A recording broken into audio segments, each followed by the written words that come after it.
ஷாம்கிட்ட கேட்கணும் நிறைய political calculations. Ravindran sir சொல்கிறாரு, இங்கே ஸ்டாலினுக்கு முதலமைச்சருக்கு எதிரியே இல்லைன்னு தான் சொல்லணும், திருமாவளவன் ஒன் ஆன் ஒன் எங்களுக்குள்ளே போட்டிங்கிறத தாண்டி அப்படின்னு ஒன்று சொல்கிறாரு. அவ்வளவு எளிதாக இங்கே போட்டியாளர்களை கடந்து போகக்கூடிய சூழல் இருக்கா? நீங்கள் எப்படி பார்க்குறீங்க? அவ்வளவு எளிதில் கடக்க முடியாதுங்க. என்ன காரணம்னா ஒவ்வொரு தேர்தலும் ஒவ்வொரு மாதிரி. பழைய புள்ளி விவரங்கள் அடிப்படையில் நம்ம பேசுறது எல்லாமே அனுமானம் தான். வாக்கரசியலில் வந்து அனுமானத்தை அடைதல் தான் முக்கியம். அதாவது வாய்ஸ், வேல்யூ, ஓட்டு, விக்டரி, இப்படிதான் அந்த வரிசை அமையுது, ஸ்டெப்பு.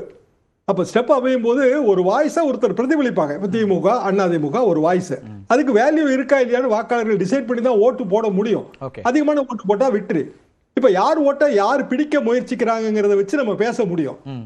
இப்போ இதுவரைக்கும் முதல்ல வாக்கரசு எங்களோட ஸ்கூல் டேஸ்ல கம்யூனிஸ்ட் கட்சி ஓட்டை தான் திமுக வந்து பிரிச்சுது. Congress versus communist. கம்யூனிஸ்ட் கட்சிகளுக்கு மாற்றாக திமுக வந்து அந்த ஓட்டை அப்படியே பிரிச்சுக்கிட்டே வராங்க. கடைசியில் வந்து கம்யூனிஸ்டுகளே இன்னைக்கு வந்து திமுக கூட்டணியில் இருக்க வேண்டிய ஒரு நிர்பந்தம் வந்துருச்சு இத்தனை வருஷம் கழிச்சு. அப்ப விஜய் என்ன முயற்சி எடுக்கிறாரு?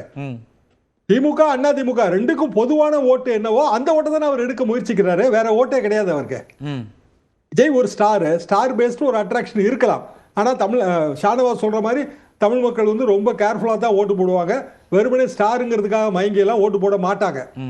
அப்போ தமிழ்நாட்டு ஓட்டு வங்கி எப்படி இருக்கு? தமிழ்நாட்டு ஓட்டு வங்கி பெரும்பாலும் வந்து திராவிட கொள்கைகள் சார்ந்தது தான். ஒரே ஒரு கட்சி பிஜேபி, அது மட்டும்தான் ஒரு தனியான ஓட்டு வங்கியை உருவாக்க முயற்சிக்கிறது. ஏற்கனவே தமிழ் தேசிய வாக்கு வங்கியை திரு சீமான் ப்ரூவ் பண்ணிருக்காருல, வச்சிருக்காரு தானே? இல்ல, அது தமிழ் தேசியம் சொல்றாருங்க. ஆனா அந்த அன்றைய காலகட்டத்திலிருந்து இன்றைக்கு த ஹண்ட் சீரியல் காலகட்டம் வரைக்கும் தமிழ் தேசிய அரசியலை, இலங்கை தமிழர்கள் போராட்டத்தை நான் தொடர்ந்து எழுதியும் பேசியும் வந்திருக்கிறேன். பிரபாகரனின் கதைன்னு எத்தனையோ வாரம் வந்து தொடர் எழுதியிருக்கிறேன். அந்த ஓட்டு வங்கி படிப்படியாக குறைஞ்சிருச்சுங்கிறதாங்க என் அபிப்பிராயம். என்ன காரணம்னா அது இயல்பான குறைதல் தான். இன்றைக்கு வந்து பல்வேறு பிரச்சனைகள் வரும்போது 1987 இருந்த உணர்வு இன்னைக்கு இல்லைங்க. 91 ராஜீவ்காந்தி கொலைக்கு பிறகான உணர்வுகள் ரொம்ப மாறி இருக்கு. சீமான் வந்து அதை அவரோட ஐடென்டிட்டி பர்பஸுக்கு அவர் வச்சிருக்கிறாரு. அவருக்கு சீமானின் கொள்கைகள் என்ன அப்படின்னா இதுதான் அப்படின்னு சொல்ல முடியும். ஆனா அது வந்து தேர்தல் வெற்றியை நோக்கி போகவே போகாது. 25% ஆவது குறைந்தபட்சம் கையில. தமிழ் தேசியம் அப்படிங்கறத நம்ம ஈழத்தோட சுருக்கி பார்க்கணுமா? திரு சீமான் அப்படி அது மட்டும் பேசல. அதாவது அது ஒரு கோர் ஐடியாலஜி, கோர். இப்ப அதுல வந்து விடுதலை சிறுத்தைகளுக்கும் முரண்பட்ட கருத்து இருக்காது. வேற இங்க பெரும்பாலான கட்சிகள் அதுல ஒரே கருத்துல இருப்பாங்க. ஆனா அதை தாண்டி அவர் தமிழ் நிலத்திற்கான உரிமை சார்ந்து நான் பேசுகிறேன் அப்படின்னு தான் அவர் இருக்கிறார். தமிழ் நிலத்துக்கான உரிமை சார்ந்து தானே மற்ற கட்சிகளும் பேசும். திமுக, அதிமுக, விசிக எல்லாம் தமிழ்நாட்டு உரிமைகளை தாண்டிட்டு கேரளா உரிமைகளுக்காக பேசுவாங்க. தமிழ் தேசியங்கிறது தமிழ் மண்ணுக்கான உரிமைகளை பேசுதல்னு நீங்க அப்படியான டெஃபினிஷன் கொடுத்தீங்கன்னா எல்லா கட்சியும் அப்படித்தான் பேச முடியும். எக்ஸப்ட் பிஜேபி, ஏன்னா நேஷனலிஸ்ட் ஃபோர்ஸ், எக்ஸப்ட் காங்கிரஸ் கூட நீங்க எடுத்துக்கிடலாம். அப்போ இயல்பா இதுல வந்து என்ன கால்குலேஷன் வருங்க? 25% கையில வந்து ஓட்டு வங்கி இருந்தா தான் நீங்க மேஜரா உங்களை அக்செப்ட் பண்ணுவாங்க. ஓகே, 8% இருக்கு சீமானுக்கு. தனியாவே அந்த முயற்சி எடுத்திருக்காரு. தனியாவே வந்து அவர் வந்து ஒரு கட்சிக்கு ரெகக்னிஷன் வாங்கி இருக்காரு. அதெல்லாம் பாராட்டுதலுக்குரிய விஷயம் தான். ஆனால் அடுத்த கட்டமும் நான் தனியாத்தான் இருப்பேன் என்றால் அது வந்து எனக்கு தெரிந்து அது பெரிய அளவுக்கு தேர்தல் வெற்றியை தராது. என்னோட சொந்த அனுபவமும் அதுதான். ரவீந்திரன் குறுக்கிட்டு வரும்பாரு, கேட்டு வரீங்களா? அண்ணன் சொல்லிட்டு அண்ணன் முடிக்கிட்டு சொல்லுங்க. நான் என்ன வர்றேன்னா, அதிமுக பாஜக கூட்டணி 2024 எதிர்தல நின்னாங்க. சரி, அண்ணாமலை ஒரே குட்டையில் ஊறிய மட்டைகள்னு பெருந்தலைவர் காமராஜ் சொன்ன அதை சொல்லி தான் அந்த அணியை கட்டமைச்சு பெருசா நின்னாரு. இன்னைக்கு அவங்க சேர்க்கும் போது ஜெயலலிதா ஊழல்னு சொன்னார் அண்ணாமலை. பசுமன் ஐயா முத்துராமலிங்க தேவர் அந்த அதிரடிக்கு நாத்திகத்தை பற்றி பேச முடியாம பெருந்தர் அண்ணா பிறந்தகை ஓடிட்டா சொன்னார். எனக்கு மாறுபட்ட கருத்து இதுல உண்டு. இப்படியெல்லாம் சொல்லி தான் அந்த 18% வாக்கெடுத்தார். இன்னைக்கு ஒரே குட்டையில் ஊறிய மட்டைகளை நாரா உரிப்பன்னு அண்ணாமலைக்கு கருத்துல சீமான் கன்சிஸ்டன்டா நிற்கிறாரு. இது ஒரு சைடு.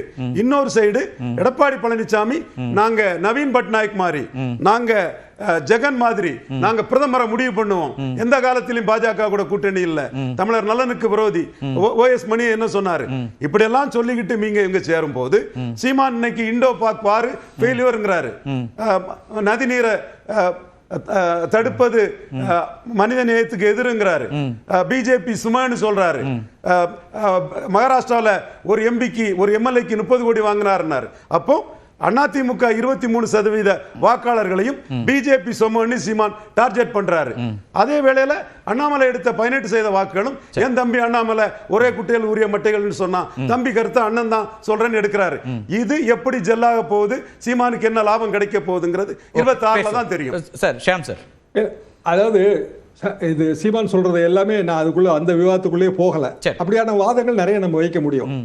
ஆனால் தேர்தல் வெற்றி, சட்டமன்ற தேர்தல் வெற்றிங்கிறது கடைசியா கேண்டிடேட்டுக்கு இடையான போட்டிதாக. ஓகே, அதுல நீங்க மாற்று கருத்தை வைக்க முடியாது. இல்ல சார், முதலமைச்சர் வேட்பாளர் அல்லது யார் ஆட்சிக்கு வரணுங்கிறது தானே பிரதானமா இருக்கும். கேண்டிடேட் அது வந்துங்க இப்பதாங்க முதலமைச்சர் வேட்பாளர்லாம் ட்ரெண்ட் ஆயிருக்கு. எங்க காலத்துல அது கிடையவே கிடையாது.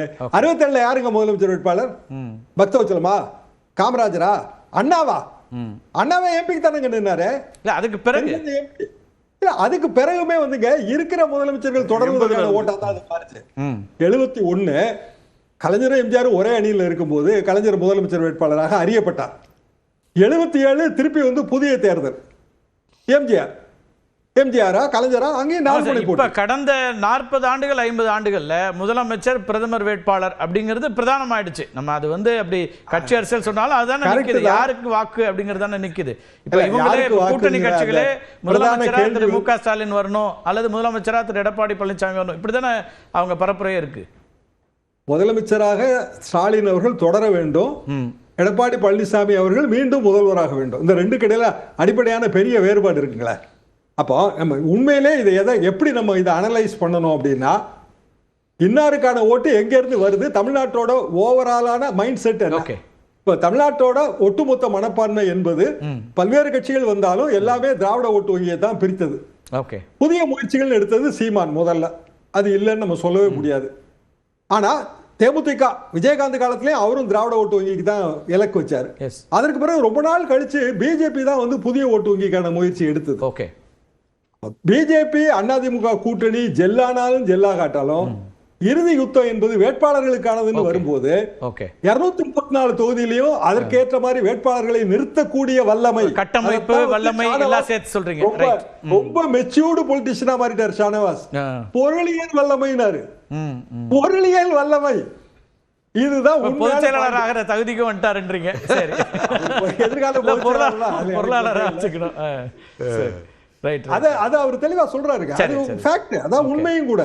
அப்ப அதுக்கான தகுதி படைத்தவர்கள் 10 எம்எல்ஏ சேர்ந்து கோயம்புத்தூர்ல இவ்வளவு பெரிய ஆர்கனைசேஷன் பண்றாங்கல்ல, கூட்டி வந்து கூட்டமாவே வச்சுக்கோமே, கூட்டிட்டு வர்றதுக்கு நமக்கு ஒரு ஆர்கனைசேஷன் வேணும்ல.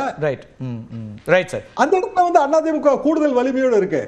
பிஜேபிக்கான அட்வான்டேஜ் என்னன்னா அந்த வலிமையில அவங்க டிராவல் பண்ணணும்னு நினைக்கிறாங்க. பிஜேபிக்கு இங்க அப்படியான ஆர்கனைசேஷன் பண்ற வல்லமை இல்ல. ஆனா அதிமுக வல்லமை அதுக்கு ஈடு கொடுக்கும். கட்டமைப்பு அதிமுக இருக்கு. இது வந்து பிஜேபிக்கு இப்ப அவங்களுடைய சித்தாந்தம் அப்படின்னு, அதாவது திராவிட கருத்தியலுக்கு மாற்றா வந்ததுல ஒரு வாக்கு வங்கியை உருவாக்கியிருக்காங்க. அதாவது அல்டிமேட்டா வந்துங்க 5ல இருந்து 6% வந்து டிசைட் பண்ண போகுதுல. சரி, முதலமைச்சர் யாரு அமர போறாங்கன்னு 5ல இருந்து 6% தானே டிசைட் பண்ண போகுது. அந்த 5ல இருந்து 6% இந்த பிற அணிகள் எப்படி பிரிக்க போகுதுன்னு தான் நமக்கு தெரியல. திரு சீமான் அவர்களும் திரு விஜய் அவர்களும் வெறும் அன்டெஸ்டட் மட்டும் ஒதுக்குறதுல அர்த்தம் இல்லைங்க. ஏதோ ஒரு ஓட்டு வரத்தான் நிச்சயமா. எல்லா கட்சிகளுக்குமே முதல் தேர்தல் ஒண்ணு இருக்கும். அந்த முதல் தேர்தல்ல தான் வர முடியும். அதனால அதை வந்து வர முடியும், வேற வழி இல்லைங்களா. திமுகவும் அன்டெஸ்டட் தானே 1957ல. ரைட், ஓகே, பேசலாம் சார். சர்வே